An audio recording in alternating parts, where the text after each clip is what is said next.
E kinya jano leo mi fonulia yo kuliso adoso ke leo di vio fo ni o shi o fonuli ni o so fonulia i ni o diode ni o khlo e jumezio amesha mi fonuli ok ga ho to mi se konyo no vi Adolphe Daganko e njimo ma koto ejinomi nyame sugbo hunuhu i mi la vunji on de ka joko le khie king me yo como coronavirus no eni dolele de ke chito ine kukwen ha ne elewo attention banu mebu donc enamo dolo e commencer allo e je gomme so Chine de egbe nyo chinje na nuo le je gomme do chien so le ni do de ni vivito vo enti li ni mo ga hoche to me dolo e wu ka gbe to dio e wu ka gbe to dio sugbo i le ni awe no dolo ngbe le ni ma wu wa wo e do do ni ma che to jo e do do da ogbenu yo deva ni dok bata ya va wu le mojo donc do li vo si mi seko mo na wa no ngbe le dolo ele sigbe ipin no pin le ame o no de nya o asoba no vio cha soba no diwo le nya we da soba no dio ehiamo nya klokashi ejeji ni poka aklokashi ejeji nya no bla ni to Africa chingbe sugbo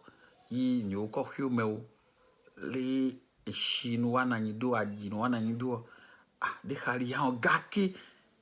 chi echeto ahwa haweni ahwa yin microbe nu yen yin de peko ganya ahwa yin ni wa kokodio nya jagba gba so do wana me mo ni gbe ni ko hume ni le ajuga me mi le chan nya jagba do te hwede akoshi dade aswaji dado no eto ti gba wada ko mezire kakwa na salo do sheme aswa so tadi aklo alo kinkin keke akleva e alo de to hu a kinkin ne edu awo yedu awu ganga budo jio ni ogbo le yo fo de vuvo ano bon le kan do me na de awu ganga le aso ku nu do sile dagu salo so tio keke awo shigbe e nkeke le ka so je nko nkeke ve gbo na gbedo e me edu awu budio ida sen adi le khenu na zo kenya ya khome kwa adi aso ku nu do sibu avec les chizereka bo khoi zio atalo asio atalo ala so atalo noto enano mo dolele lo ede no poto ni poda donc echeto intini yonomo hand sanitizer l'anglais mais allo les français mais le gel hydroalcoolique enino ndechi alcool non mais non ni bon souvent a khweni yonomo soda bi parce que a 5 enino alcool donc yo vo won alcool ni zano le konji ni veni le konji chama alcool. Donc, alcool sur nos bolés, mais non moins plus de 70%. Non, nous avons fabriqué, tiens, à ce sodabi, à ce chakoro no kinkin, tiens, à ce clocalo, tiens, et non, à ou microbe, les allo no kinkin, ni pora, et les vivide, et chile les nitros, nous les, chi, et tout, et bova, les chic, bohui, les yuatalo, bohui natalo, nous de la hueme. Et les vivide,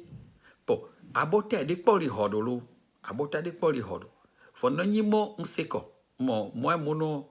o vani sote mo wado abota no dole le buo amo von mo coronavirus ngoji ka waso na yo fo ndi kando jo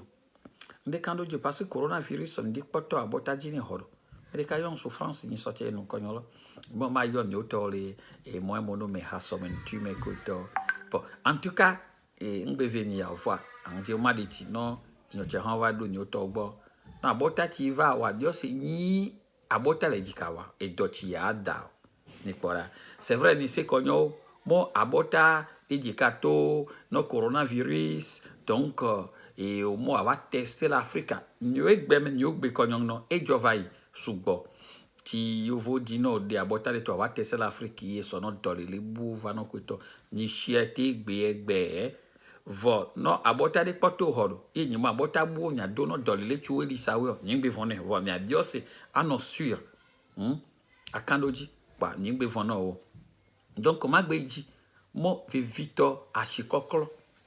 e le ve vide alon ki mi yomo gel hydroalcoolique ne le ocean yo ne mo hand sanitizer la anglais me edwa no humeno ni edwa na homeno ni edwa no ni ogo meno ni to iko na so tutuka lo ejeji atutuka lo ejeji